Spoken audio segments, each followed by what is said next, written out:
नमस्कार सम्पूर्ण विद्यार्थी भाइ बहिनीहरूलाई आजको यस कक्षामा हार्दिक स्वागत छ।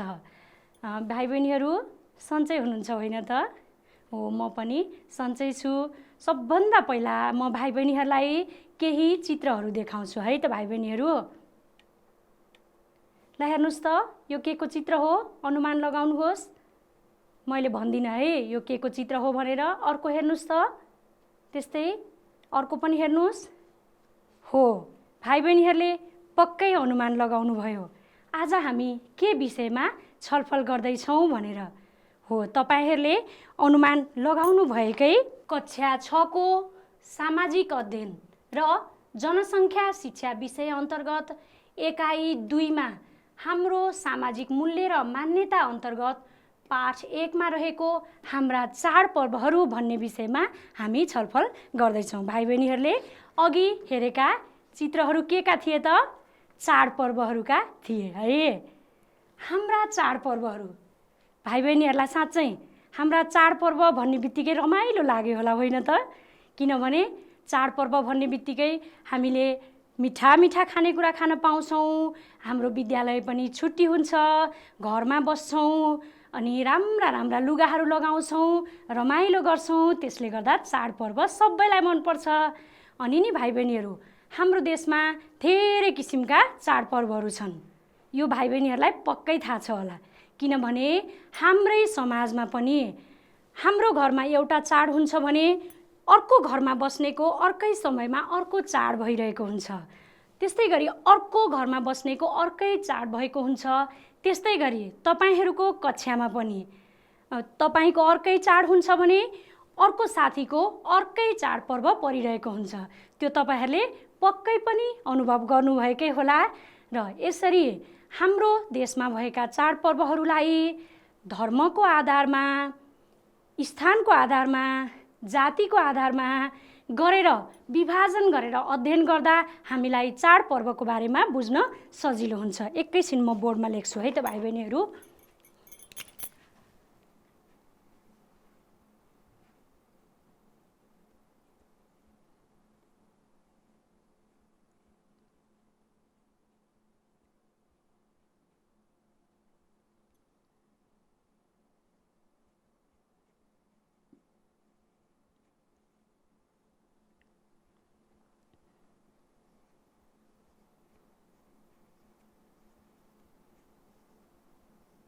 जातिको आधारमा अनि हेर्नुस् त स्थानको आधारमा। अघि मैले जे भनेको थिएँ त्यही लेखेको भाइ बहिनीहरू। ल अब एकछिन म देखाउँछु है त धर्मको आधारमा के चाडपर्व रहेछन्। ल हेर्नुस् त, धर्मको आधारमा मनाइने चाडपर्वहरू हिन्दू धर्मका चाडपर्वहरू जस्तै दसैँ, तिहार, जनै पूर्णिमा, तीज आदि यी भन्दा धेरै छन्। मैले भाइ बहिनीहरूलाई नमुनाको रूपमा केही चाडपर्वहरू मात्रै देखाएको हो। भाइ बहिनीहरू यहाँ हेर्नुस् त, बौद्ध धर्मका चाडपर्वहरू जस्तै बुद्ध पूर्णिमा, लोसार। अब अर्को हेर्नुस् त, इस्लाम धर्मका चाडपर्व जस्तै ईद। किराँत धर्मका चाडपर्वहरू जस्तै उधौली, उभौली। क्रिश्चियन धर्मका चाडपर्वहरू जस्तै क्रिसमस, इस्टर चाड। मैले केही नाम मात्रै भाइ बहिनीहरूलाई नमुनाको रूपमा देखाएको भाइ बहिनीहरू। त्यस्तै गरी अर्को हेर्नुस् है त, जाति अनुसार मनाइने चाडपर्वहरू के हुन् त? थारू जातिको पर्व माघी पर्व। हुन त माघी पर्व नेपाल अधिराज्यभरि सबैले मनाउँछन्, तर पनि थारू जातिको नयाँ वर्षको रूपमा मनाउने प्रमुख पर्व हो। अर्को हेर्नुस्, गुरुङ जातिको पर्व तमु लोसार। तामाङ जातिको पर्व सोनाम लोसार। शेर्पा जातिको पर्व ग्याल्बो लोसार। राई जातिको पर्व साकेला साकेबा। राजवंशी जातिको पर्व सिरुवा। मैले केही जातिले मनाउने चाडपर्वहरू भाइ बहिनीहरूलाई देखाएँ। अर्को हेर्नुस् त, अब स्थान अनुसारका पर्वहरू के हुन्? तराई क्षेत्रका पर्वहरू छठ, होली पर्व। हुन त अहिले नेपाल अधिराज्यभरि नै तराईका मानिसहरू गएर बस्नु भएको छ, जताततै नै प्रायःजसो मनाइन्छ, तर पनि मुख्य रूपमा यो तराई क्षेत्रकै पर्व हो। अर्को हेर्नुस्, पहाडी क्षेत्रका पर्वहरू विभिन्न प्रकारका जात्राहरू जस्तै रोपाई जात्रा, गाई जात्रा आदि। र त्यस्तै गरी हेर्नुस् त, हिमाली क्षेत्रका पर्व लोसार। यसरी मैले नमुनाको रूपमा केही चाडपर्वहरू देखाएँ भाइ बहिनीहरू। यसले तपाईँहरूलाई बुझ्न पक्कै पनि सजिलो भयो होला। अब हामी एकछिन अब कविता हेरौँ है त। चाडपर्वसँग सम्बन्धित यो बडा दसैँको कविता म कविता वाचन गर्छु अनि भाइ बहिनीहरूले पनि मसँगै वाचन गर्नुहोस् है त। बडा दसैँ हिन्दूहरूको महान चाड, बडा दसैँ हिन्दूहरूको महान चाड, गर्छन् पूजा दुर्गाको छ शान्ति मान, गर्छन् पूजा दुर्गाको छ शान्ति मान, टीका जमरा छ शिरमा आशीर्वाद सम्मान, टीका जमरा छ शिरमा आशीर्वाद सम्मान, राम्रो नाना मिठो खाना छ आनन्द मन, राम्रो नाना मिठो खाना छ आनन्द मन। ल हेर्नुहोस्, बडा दसैँ हामी हिन्दूहरूको सबैभन्दा महान चाड हो। त्यस्तै गरी यस पर्वमा दुर्गा भवानीको पूजा गरिन्छ अनि मान्यजनहरूबाट टीका जमरा आशीर्वाद लिने चलन छ अनि राम्रो लुगा लगाएर मिठो खाना खाएर यो चाड मनाइन्छ। यो भाइ बहिनीहरूलाई थाहा पनि छ। अब म विस्तृत रूपमा फेरि बडा दसैँकै बारेमा देखाउँछु है त। एकछिन हेर्नुहोस् त भाइ बहिनीहरू अनि हामी छलफल गरौँ। बडा दसैँ, ल हेर्नुहोस्, बडा दसैँ असोज वा कार्तिक महिनामा पर्दछ। यो पर्व 15 दिनसम्म घटस्थापनादेखि पूर्णिमासम्म मनाइन्छ। यस पर्वमा नवदुर्गा भवानीको पूजा गरिन्छ। मिठा मिठा खानेकुरा खाने र नयाँ नयाँ लुगा लगाउने गरिन्छ र टाढा टाढा हुनुभएका सबै आफन्तहरू एक ठाउँमा भेला हुने गरिन्छ र विजया दशमीको दिनमा मान्यजनबाट टीका जमरा लगाई आशीर्वाद ग्रहण गरिन्छ। ल अब म बडा दसैँसँग सम्बन्धित केही चित्रहरू देखाउँछु भाइ बहिनीहरू। हेर्नुहोस् है त। ल हेर्नुहोस्, हामी दुर्गा भवानीको पूजा गर्छौँ बडा दसैँको बेलामा अनि भाइ बहिनीहरूले पनि पिङ खेल्नु भएको पक्कै होला। दसैँमा पिङ खेलिन्छ। यहाँ हेर्नुहोस्, शुभकामना आदान प्रदान गरिन्छ। यो एउटा कार्डको नमुना हो। यो पछि यसको बारेमा हामी फेरि छलफल गर्छौँ। यहाँ टीका जमरा, टीका जमरा त यो बडा दसैँको मुख्य विशेषता नै हो।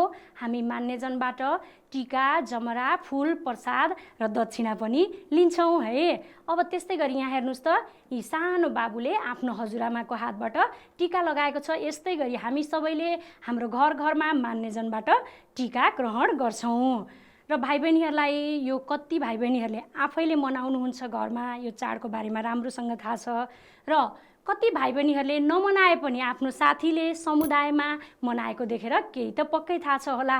ल अब हामी बडा दसैँको बारेमा हामीले बुझ्यौँ। अब हामी तिहार पर्वको बारेमा छलफल गरौँ है त भाइ बहिनीहरू।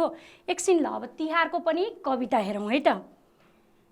तिहारको पर्वमा लक्ष्मीलाई बोलाउँछन्, तिहारको पर्वमा लक्ष्मीलाई बोलाउँछन्, काग कुकुर गाई र गोरु पूजा गर्छन्, काग कुकुर गाई र गोरु पूजा गर्छन्, घर घरमा देउसी भैलो खेलेर रमाउँछन्, घर घरमा देउसी भैलो खेलेर रमाउँछन्, दिदी बहिनी दाजुभाइ टीका लगाउँछन्, दिदी बहिनी दाजुभाइ टीका लगाउँछन्। ल भाइ बहिनीहरूले यहाँ भनेको सुनेर नै थाहा पाइसक्नु भएको छ। हामी तिहारको पर्वमा लक्ष्मीको पूजा गर्छौँ, काग कुकुर गाई गोरुको पूजा गर्छौँ। त्यस्तै गरी भाइ बहिनीहरूले पनि देउसी भैलो खेल्ने गर्नुभएको छ होला। देउसी भैलो खेल्छौँ अनि दिदी बहिनीले दाजुभाइलाई टीका लगाउने गरिन्छ। अब म यो तिहार पर्वको बारेमा पनि विस्तृत रूपमा भाइ बहिनीहरूलाई देखाउँछु है त। हेर्नुहोस् त, तिहार पनि हिन्दूहरूको बडा दसैँ पछिको दोस्रो ठुलो पर्व हो। यो पर्व कार्तिक कृष्ण पक्ष त्रयोदशीदेखि शुक्ल पक्ष द्वितीयासम्म मनाइन्छ। यो तिथि हो भाइ बहिनीहरू, तपाईँहरू ठुलो भएपछि पक्कै बुझ्नुहुन्छ।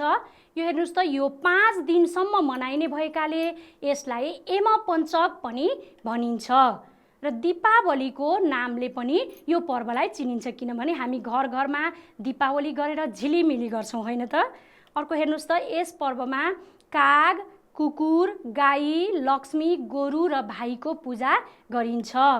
र यस पर्वमा पिङ खेल्ने, दीपावली गर्ने अनि देउसी भैलो खेल्ने गरिन्छ।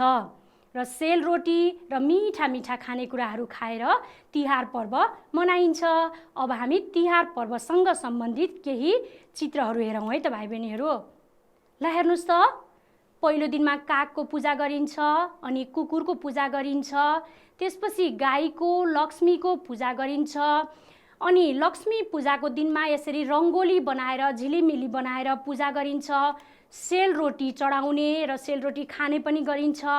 अनि सयपत्रीको माला चाहिँ दिदी बहिनीले दाजुभाइलाई भाइटिकाको दिनमा लगाउने गर्नुहुन्छ। त्यस्तै गरी नेवारी समुदायमा मह पूजा भन्छ, आत्माको पूजा गरिन्छ।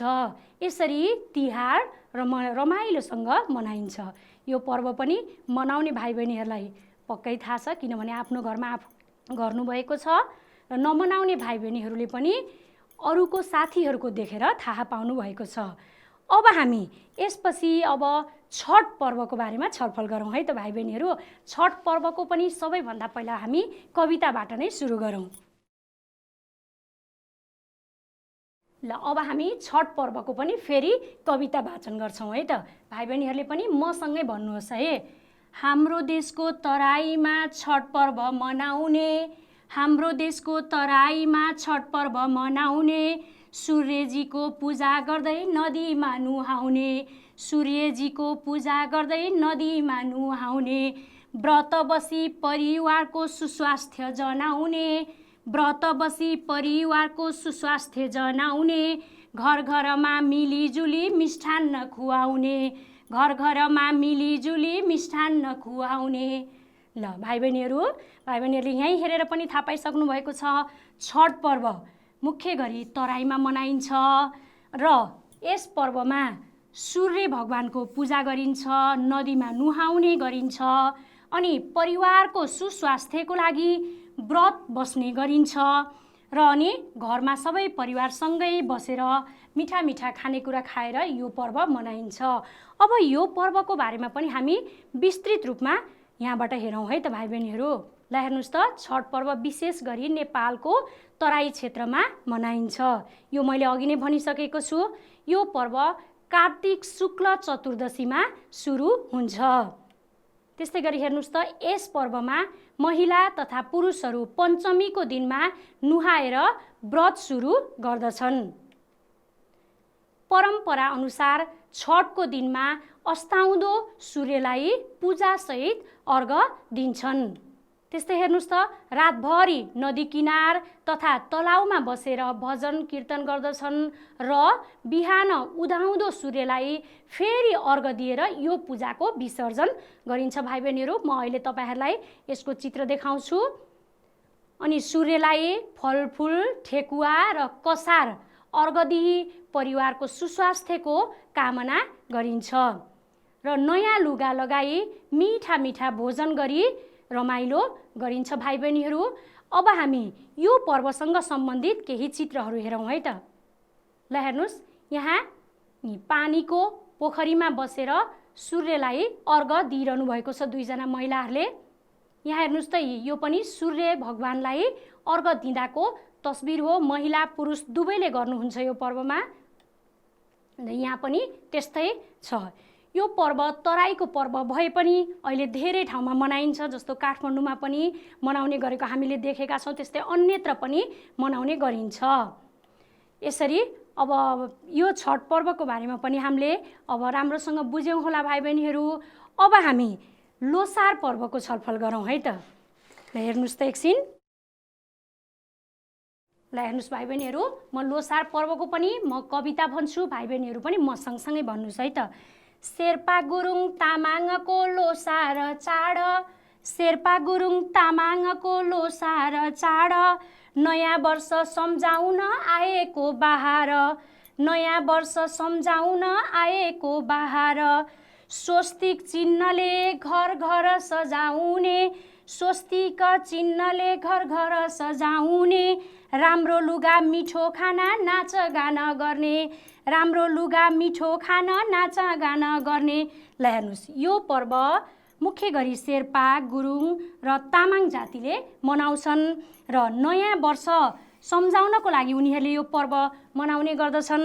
त्यस्तै गरी घर घरमा स्वस्तिक चिन्ह बनाएर सजाउने चलन छ भाइ बहिनीहरू।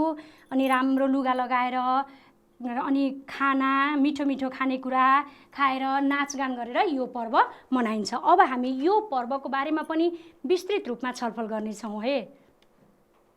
लोसार पर्व।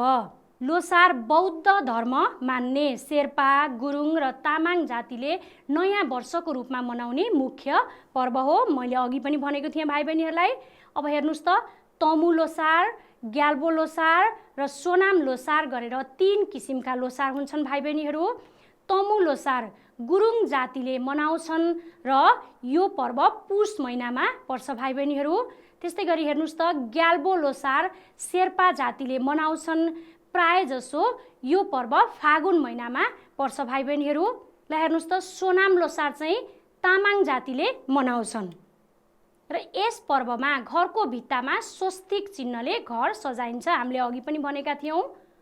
हेर्नुहोस् त, विभिन्न किसिमका फलफुल, रोटी र 9 थरी गेडागुडी मिसाएर बनाएको परिकार खाने चलन छ र घर आँगनमा रङ्गी चङ्गी ध्वजा सजाएर आफ्नो समूहको मान्यजनबाट र बौद्ध चैत्यको दर्शन गरी आशीर्वाद लिन्छन् भाइ बहिनीहरू।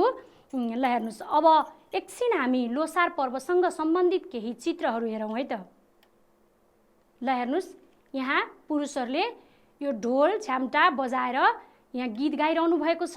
त्यस्तै गरी यहाँ महिलाहरू नाच्नु भएको छ। यसरी गीत गाउने नाच्ने गरिन्छ। त्यस्तै गरी हेर्नुहोस् त, यस्ता किसिमका मिठा मिठा परिकारहरू बनाएर खाएर लोसार पर्व मनाउने गरिन्छ। यो पर्व पनि मनाउने भाइ बहिनीहरूलाई राम्रोसँग थाहा छ, किनभने आफ्नो घरमा गर्नुहुन्छ। नमनाउने भाइ बहिनीहरूलाई पनि यसले केही थप सहयोग भयो होला भन्ने आशा लिएको छु। अब हामी ईद पर्वको बारेमा छलफल गरौँ है त भाइ बहिनीहरू। ल भाइ बहिनीहरू, ईद पर्वको पनि हामी एकछिन फेरि कविता भनौँ है त। नेपालका इस्लामहरू ईद चाड मान्ने, नेपालका इस्लामहरू ईद चाड मान्ने, नववर्ष निम्त्याउन व्रत पनि बस्ने, नववर्ष निम्त्याउन व्रत पनि बस्ने। रमजानको अन्तिम दिन ईद उल फितर हुन्छ, रमजानको अन्तिम दिन ईद उल फितर हुन्छ। गरिबलाई दान दिँदै मुबारक भनिन्छ, गरिबलाई दान दिँदै मुबारक भनिन्छ। भाइ बहिनीहरू, यो ईद पर्व विशेष गरी इस्लाम धर्म मान्ने मानिसहरूले मनाउने पर्व हो र यो पर्व पनि नववर्ष निम्त्याउनको लागि व्रत बसेर मनाइने पर्व हो भाइ बहिनीहरू। र यो 1 महिनासम्म व्रत बस्ने गरिन्छ, त्यसलाई रमजान भनिन्छ र यो रमजानको अन्तिममा ईद उल पर्दछ र यस पर्वमा मुख्य गरी यो गरिबलाई दान दिने कुरालाई चाहिँ विश्वास गरिन्छ भाइ बहिनीहरू। यस पर्वको बारेमा पनि हामी फेरि विस्तृत रूपमा छलफल गर्छौँ है त। ल हेर्नुहोस् त, इस्लाम धर्म मान्ने मानिसहरूले ईद पर्व मनाउँछन्। यो मैले अघि पनि भनिसकेको छु। यो पर्व 1 महिना रमजानको व्रतको अन्तिम दिनमा पर्दछ भाइ बहिनीहरू र नववर्ष निम्त्याउन यो पर्व मनाइन्छ। अल्लाहको प्रार्थना गर्दछन् भाइ बहिनीहरू यो पर्वमा। म अहिले योसँग सम्बन्धित चित्र तपाईँहरूलाई देखाउने छु। यहाँ हेर्नुहोस् त, यस पर्वमा व्रतालुहरू गरिबलाई दान दिन्छन् र अनि एक आपसमा ईद मुबारक भन्दै शुभकामना आदान प्रदान पनि गर्दछन् भाइ बहिनीहरू र मिठा मिठा खानेकुरा खाएर र नयाँ नयाँ लुगा लगाएर रमाइलो गरेर यो पर्व मनाइन्छ। ल अब यो पर्वसँग सम्बन्धित केही चित्रहरू हेरौँ है त भाइ बहिनीहरू। ल हेर्नुहोस् त, यहाँ यो व्रत बस्नेहरू सबैले अल्लाहको प्रार्थना गरिरहनु भएको हामी यो चित्रमा देख्न सक्छौँ। त्यस्तै गरी यहाँ हेर्नुहोस्, एक आपसमा ईद मुबारक भनेर शुभकामना आदान प्रदान गरेर मनाइरहनु भएको छ। यहाँ हेर्नुहोस्, यी प्रसाद बनाएर प्रसाद बाँड्नको लागि प्रसाद तयार गरिएको छ। यसरी यो पर्वको बारेमा पनि हामीले विस्तृत रूपमा छलफल गऱ्यौँ। आशा छ भाइ बहिनीहरूलाई केही क्लियर भयो होला जस्तो लाग्छ। अब हामी क्रिसमस पर्वको छलफल गरौँ है त। ल यसको पनि हामी एकछिन कविता पढौँ है भाइ बहिनीहरू। क्रिसमस जहिले पनि डिसेम्बरमा पर्छ, क्रिसमस जहिले पनि डिसेम्बरमा पर्छ, जिससको सम्झनामा यो चाड मानिन्छ, जिससको सम्झनामा यो चाड मानिन्छ। सान्टा क्लजका उपहार रुख मुनि राख्छन्, सान्टा क्लजका उपहार रुख मुनि राख्छन्, क्यारोल गाउँदै साथी सङ्गी मिलेर नाच्छन्, क्यारोल गाउँदै साथी सङ्गी मिलेर नाच्छन्। ल हेर्नुहोस् भाइ बहिनीहरू, यो क्रिसमस पर्व इसाई धर्म भनेर भनिन्छ अथवा क्रिस्चियन धर्म पनि भनिन्छ, उनीहरूले मान्छन् र यो डिसेम्बर 25 तारिखमा पर्छ भाइ बहिनीहरू। र जिसस क्राइस्टको सम्झनामा यो पर्व मनाइन्छ। र सान्टा क्लज भनेको यो क्रिसमसको बेलामा उपहार दिने मानिसलाई सान्टा क्लज भनिन्छ। सान्टा क्लजले दिएको उपहारलाई क्रिसमस ट्री मुनि राख्ने चलन हुन्छ। क्यारोल भनेको भाइ बहिनीहरू यो जिसस क्राइस्टको सम्झनामा गाइने गीत हो। त्यो गीत गाउँदै साथीसँग मिलेर नाच्ने चलन हुन्छ भाइ बहिनीहरू। ल अब यो पर्वको बारेमा पनि हामी स्लाइडबाट विस्तृत रूपमा हेर्छौँ है त भाइ बहिनीहरू। ल हेर्नुहोस् त, क्रिसमस पर्व इसाई धर्म मान्ने मानिसहरूले मनाउँछन्। यो हामीले अघि पनि भनिसकेका छौँ। क्रिसमस पर्व डिसेम्बर 25मा पर्छ। त्यस्तै गरी जिसस क्राइस्टको सम्झनामा यो पर्व मनाइन्छ र यस पर्वमा एक आपसमा उपहार साटासाट गर्ने र मिठा मिठा परिकार बनाएर खाने गरिन्छ भाइ बहिनीहरू। हेर्नुहोस्, क्यारोल गाउँदै साथी सङ्गीसँग मिलेर नाचगान गर्दछन् अनि सान्टा क्लजबाट उपहार लिएर रुखमुनि राख्दछन्। यो कुरा अघि हामीले यहाँ नै छलफल गरिसकेका छौँ, त्यसले गर्दा मैले यो पढेर मात्रै सुनाएँ भाइ बहिनीहरूलाई। अब योसँग सम्बन्धित चित्रहरू हामी हेरौँ है त। ल हेर्नुहोस् त, यहाँ यी सान्टा क्लज यहाँ उभिएका छन्, दुईजना, क्रिसमस ट्री छ, यहाँ एक आपसमा उपहार साटासाट गरेर क्रिसमस पर्व मनाइएको छ। यहाँ हेर्नुहोस् त क्रिसमस ट्री छ। त्यस्तै गरी यहाँ साना साना बच्चाहरूले, साना भाइ बहिनीहरूले क्रिसमस पर्व मनाइरहनु भएको छ। ल यो पर्वको बारेमा पनि आशा छ भाइ बहिनीहरूले पक्कै केही बुझ्नुभयो होला। अब हामी उधौली र उभौली पर्वकोमा पनि यसरी नै छलफल गरौँ है त। ल भाइ बहिनीहरू, अब हामी उधौली उभौली पर्वको पनि कविताबाट बुझ्छौँ है त। म सँगसँगै तपाईँहरू पनि भन्नुहोस् है। उधौली र उभौली किराँतहरू मान्छन्, उधौली र उभौली किराँतहरू मान्छन्, चण्डीथान र मार्गाथानमा पूजा गर्न जान्छन्, चण्डीथान र मार्गाथानमा पूजा गर्न जान्छन्। वाडाङ मेट चामा चासोक साकेबा र सिली, वाडाङ मेट चामा चासोक साकेबा र सिली, ढोल झ्याम्टा बजाएर नाच्छन् सबै मिली, ढोल झ्याम्टा बजाएर नाच्छन् सबै मिली। ल भाइ बहिनीहरू हेर्नुहोस् त, उधौली उभौली पर्व विशेष गरी किराँत धर्म मान्नेहरूले मनाउँछन्।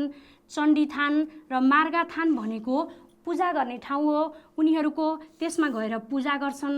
हामी यो वाडाङ मेट चामा चासोक साकेबाहरूको बारेमा अहिले पछि छलफल गर्नेछौँ। अनि ढोल झ्याम्टा बजाएर सबैजना मिलेर नाच्छन् भाइ बहिनीहरू। अब म यसको पनि तपाईँहरूलाई स्लाइडबाट विस्तृत रूपमा देखाउँछु है त। हेर्नुहोस् त, विशेष गरी किराँत धर्म मान्ने राई, लिम्बू र सुनुवार आदि जातिहरूले उधौली उभौली पर्व मान्दछन्। हरेक वर्ष वैशाख शुक्ल पूर्णिमाको दिनमा उभौली पर्व मनाइन्छ भाइ बहिनीहरू। यो उधौली र उभौली एकै ठाउँमा लेखिए पनि दुई फरक फरक समयमा मनाउने पर्वहरू हुन् भाइ बहिनीहरू। अब हेर्नुहोस् है त, मङ्सिर शुक्ल पूर्णिमाको दिनमा उधौली पर्व मनाइन्छ र उधौली उभौली पर्वमा विभिन्न जनावरहरूको नक्कल गरी ढोल झ्याम्टा बजाएर गोलो घेरामा नाच्ने गरिन्छ। त्यस्तै गरी हेर्नुहोस् त, यी दुवै पर्वमा चण्डी थानमा गएर पूजा गर्ने गरिन्छ र चण्डी नाच विभिन्न तरिकाले नाचिन्छ भाइ बहिनीहरू। यो तरिकालाई नै, यो चण्डी नाच नाच्ने तरिकालाई नै सिली भनिन्छ। अघि यहाँ थियो नि, मैले भनेको थिएँ नि, सिली भनिन्छ। त्यस्तै गरी हेर्नुहोस् त यो पर्वमा आफन्तहरूलाई बोलाएर खुवाउने गरिन्छ। अर्को एक आपसमा शुभकामना आदान प्रदान गर्ने गरिन्छ। अर्को हेर्नुहोस् है, चामा चासोक भनेर अघि हामीले कवितामा भनेका थियौँ। यो चामा चासोक लिम्बू जातिले मान्ने उधौली पर्व हो भाइ बहिनीहरू। ल अब त्यस्तै गरी अब म वाडाङमेटको पनि भन्छु है। यो वाडाङमेट पर्व चाहिँ 8 पहरिया राई जातिले मान्दछन् भाइ बहिनीहरू। र यो पर्व कार्तिक शुक्ल पूर्णिमादेखि औँसीसम्म 15 दिन मनाइन्छ। र यस पर्वमा पितृ पूजा गर्ने गरिन्छ। अनि मार्गाथान भनेको उनीहरूको पूजा गर्ने ठाउँ हो। मार्गाथानमा गएर मार्गा देवताको पूजा गर्ने गरिन्छ। मार्गा देवता भनेको कुल देवता भनेको सुन्नुभएको छ नि भाइ बहिनीहरूले, हो उनीहरूको कुल देवता हो भाइ बहिनीहरू। अब हेर्नुहोस् त, मुन्धुम भनेर ढोल झ्याम्टा बजाएर नाच्ने जस्ता क्रियाकलापहरू गरिन्छन् भाइ बहिनीहरू। अब योसँग सम्बन्धित केही चित्रहरू हामी हेरौँ है त। ल हेर्नुहोस् त, यहाँ गोलो घेरामा ढोल झ्याम्टा बजाएर अनि नाचेको देखिन्छ। यहाँ यी मार्गाथान चण्डीथान भनेको यस्तो हुन्छ, यसमा पूजा गर्न लागिरहनु भएको छ। अर्को हेर्नुहोस् त, यी ढोल झ्याम्टा बजाएर महिला पुरुषहरू नाचगान गरिरहनु भएको छ भाइ बहिनीहरू। ल अब यसरी हामीले आज दसैँ तिहार, त्यस्तै गरी छठ, ईद, क्रिसमस अनि त्यसपछि क्रिसमस पनि हो, अर्को उधौली उभौली धेरै पर्वहरूको बारेमा विस्तृत रूपमा छलफल गऱ्यौँ। मलाई लाग्छ भाइ बहिनीहरूले यसको बारेमा बुझ्नुभयो होला। हाम्रो देशमा यी बाहेक अरू पनि धेरै चाडपर्वहरू छन्। हाम्रो समुदायमा नै योभन्दा अरू चाडपर्व मनाउने मानिसहरू पनि हुनुहुन्छ। उहाँहरूसँग सोधेर, साथीभाइसँग सोधेर बुझेर अरू चाडपर्वहरूको बारेमा पनि भाइ बहिनीहरूले विस्तृत रूपमा जानकारी लिनुहोला र अनि आफ्नो कापीमा टिप्नुहोला है त। ल अब हामीले चाडपर्व त थाहा पायौँ, तर यो चाडपर्वहरू किन महत्त्वपूर्ण हुँदो रहेछन्, किन यसलाई यति महत्त्व दिएको होला त? एकछिन हामी चाडपर्वको महत्त्व हेरौँ है त भाइ बहिनीहरू। ल हेर्नुहोस्, चाडपर्वले हामीलाई मनोरञ्जन र खुसियाली प्रदान गर्छ, हो कि होइन? हो नि, हामी एकदम खुसी हुन्छौँ। अर्को हेर्नुहोस्, टाढा टाढा हुनुभएका आफन्तहरूसँग भेट्ने अवसर पनि हामीलाई चाडपर्वले दिन्छ। त्यस्तै हेर्नुहोस् त, एक आपसमा माया सुख दुःख बाँड्ने अवसर पनि हामीलाई प्राप्त हुन्छ भाइ बहिनीहरू। अनि अब चाडपर्व भनेका त हाम्रो पहिलेदेखि चलिआएको चालचलन रीतिरिवाज र परम्परा हो है। यो भाइ बहिनीहरूलाई थाहा छ हो। त्यस्तो संस्कृति र परम्पराको संरक्षण पनि हुन्छ। अर्को हेर्नुहोस् त, कामबाट फुर्सद लिएर आराम गर्ने अवसर प्राप्त हुन्छ। यो पनि चाडपर्वको एउटा राम्रो पक्ष हो भाइ बहिनीहरू। अर्को हेर्नुहोस्, चाडपर्वहरूको प्रचार प्रसार हुन्छ। हामीले चाडपर्व मनाएपछि त्यसलाई सबैले हेरेका हुन्छन्, सबैले त्यसको बारेमा थाहा पाउँछन् अनि प्रचार प्रसार हुन्छ भाइ बहिनीहरू। र अनि यस्ता चाडपर्वहरूको हामीले संरक्षण पनि गर्नुपर्छ। संरक्षण गर्दै गयौँ भने बल्ल अनि त्यो चाडपर्व पछिका पुस्ताहरूले पनि मनाउँछन्। जसरी हाम्रो बाउबाजेको पालादेखिको आज हामीसम्म आइपुगेको छ, त्यसै गरी हामीले पछाडिका पुस्ताहरूलाई पनि यो पुर्याउनुपर्छ, होइन त भाइ बहिनीहरू? ल अब एकैछिन म एउटा कुरा सोध्छु है त। चाडपर्वको बेलामा तपाईँहरूले साथीहरूलाई शुभकामना कार्ड दिनुहुन्छ कि दिनुहुन्न? स्याबास, दिनुहुन्छ है। किनभने हामीले चाडपर्वमा शुभकामना कार्ड दिन्छौँ साथीहरूलाई। अनि ल म एकछिन एउटा शुभकामना कार्डको नमुना देखाउँछु। यहाँ हेर्नुहोस् त भाइ बहिनीहरू, मैले त एउटा सिम्पल त्यस्तै बनाएको छु। भाइ बहिनीहरूले बनाउन यो पक्कै जान्नुभएको छ। नबनाए पनि अभ्यास गर्नुहोस् राम्रोसँग यो बनाएर। अनि त्यसपछि साथीभाइलाई नयाँ वर्षमा, विभिन्न चाडपर्वमा, गुरु पूर्णिमामा गुरुहरूलाई, अनि त्यसपछि बुबाको आमाको मुख हेर्ने दिनमा बुबालाई आमालाई दिनलाई यस्ता कार्डहरू महत्त्वपूर्ण हुन्छन्। ल अब एकैछिन म तपाईँहरू जस्तै कक्षा 6 मा पढ्ने भाइ बहिनीहरूले बनाउनु भएको केही कार्डहरू मैले फोटो खिचेर ल्याएको छु, म देखाउँछु। हेर्नुहोस् है त भाइ बहिनीहरू। ल हेर्नुहोस् त, ल हेर्नुहोस्, यहाँ ह्याप्पी दसैँ भनेर विभिन्न चाडको हुन्छ। मैले यो नमुना मात्रै हो, यहाँ दसैँको र तिहारको मात्रै हो। यो ईदमा पनि हुन्छ भाइ बहिनीहरू, उधौली उभौलीमा पनि हुन्छ, क्रिसमसमा पनि हुन्छ, जुनै चाडमा पनि हुन्छ। यहाँ ह्याप्पी दसैँ 2075 भनेर बनाएको छ। त्यस्तै गरी यहाँ पनि छ, यहाँ ह्याप्पी दीपावली भनेर लेखेको छ, यहाँ ह्याप्पी विजयादशमी भनेर लेखिएको छ। यस्ता शुभकामना कार्डहरू हामीले साथीहरूलाई, परिवारलाई, सबैलाई दिन सक्छौँ भाइ बहिनीहरू। ल अब आज हामीले सुरुदेखिको हाम्रो नेपालमा मनाइने चाडपर्वहरू धर्मको आधारमा, जातिको आधारमा र स्थानको आधारमा फरक फरक पर्व हुँदा रहेछन् भन्ने थाहा पायौँ। त्यस्तै गरी दसैँ, तिहार, छठ, ईद, ईद, उधौली उभौली, क्रिसमस जस्ता धेरै पर्वहरूको बारेमा विस्तृत रूपमा छलफल गऱ्यौँ र यी चाडपर्वहरू हाम्रा लागि किन महत्त्वपूर्ण हुने रहेछन् र यी चाडपर्वहरू हामीले किन संरक्षण गर्नुपर्दो रहेछ भन्ने पनि छलफल गऱ्यौँ र अन्त्यमा हामीले शुभकामना कार्ड बनाउन सिक्यौँ र यो शुभकामना कार्ड चाडपर्वमा हामीले दिनुपर्ने रहेछ, यो खुसियाली बाँड्ने माध्यम रहेछ भन्ने पनि थाहा पायौँ भाइ बहिनीहरू। तपाईहरूको पाठ्यपुस्तकमा, अभ्यासमा, क्रियाकलापमा दिएका प्रश्नहरू राम्रोसँग हल गर्नुभयो भने तपाईहरूलाई आज हामीले पढेको बुझ्नुभयो कि भएन, क्लियर भयो कि भएन भन्ने कुरा पनि थाहा हुन्छ। त्यसपछि आफ्नो विषय शिक्षकलाई देखाउनु होला भाइ बहिनीहरू। ल यति भन्दै अर्को कक्षामा नयाँ पाठ लिएर हामी भेट्ने नै छौँ। आजलाई यति नै, हस्त, धन्यवाद, नमस्कार।